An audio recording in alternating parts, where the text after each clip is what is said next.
Ano nga ba ang qualification ng isang pastor?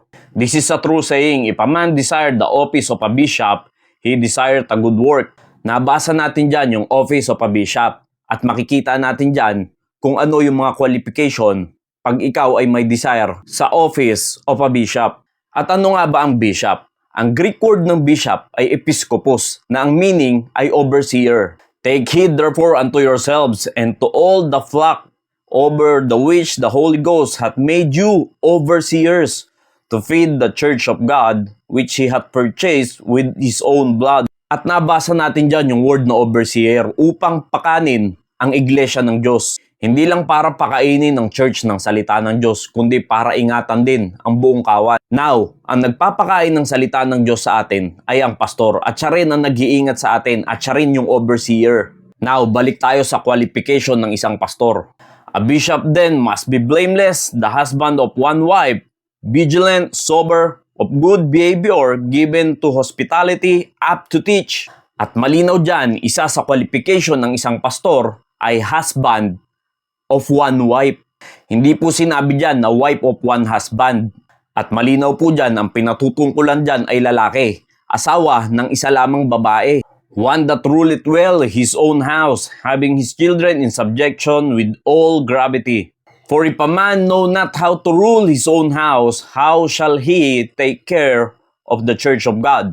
Alam naman po siguro natin kung sino ang head ng family. For the husband is the head of the wife, even as Christ is the head of the church, and He is the Savior of the body. So malinaw dyan mga kapatid kung sino ang head sa family. At ang mga tatay ang namamahala dito. Kaya sinasabi sa verse na yan, kung ikaw ay hindi marunong mamahala sa sarili mong sangbahayan, paano pa kaya sa iglesia ng Diyos? At kung babasahin nyo po yung verse 1 hanggang verse 7, nandyan nakalagay yung qualification ng isang pastor. For this cause left I thee in Crete, that thou shouldest set in order the things that are wanting, and ordain elders in every city as I had appointed thee. Ayan yung sinabi ni Apostol Paul kay Titus. Iniwan niya siya sa Crete upang ayusin yung mga bagay na nagkukulang sa part na yon. If any be blameless, the husband of one wife, having faithful children, not accused of riot and unruly. For a bishop must be blameless as the steward of God, not self-willed, not soon angry, not given to wine, no striker,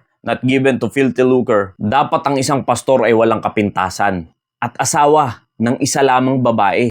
Kaya malinaw dyan mga kapatid na lalaki talaga ang tinutukoy dyan sa pagpapastor sa iglesia ng Diyos. Now, may mga nababasa akong comment, bakit daw yung Samaritan woman, bakit si Deborah, at kung ano-ano pang verse ang nilalatag. Mga kapatid, magkaiba po kasi yung pag-share ng gospel at yung namumuno sa church. Yes, kahit sino naman, mapababae o lalaki, basta't ligtas at natuto magbahagi ng salita ng Diyos patungkol sa kaligtasan, ay okay lang naman mag-share yan.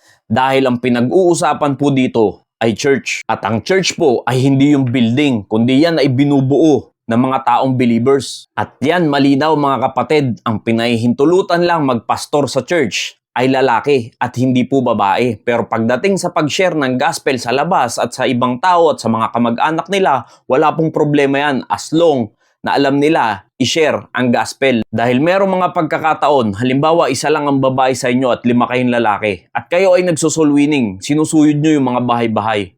Tapos ang nakatira dun sa napuntahan nyo ay puro babae. Hindi naman po maganda na puro kayong lalaking pupunta dun. Maigi pa na yung babae, yung makipag-usap sa kanila kung alam naman niya i-share ang salvation. Kaya yan mga kapatid, naging malinaw po sa atin kung bakit lalaki ang dapat magpastor sa church. Maraming salamat po and God bless you all.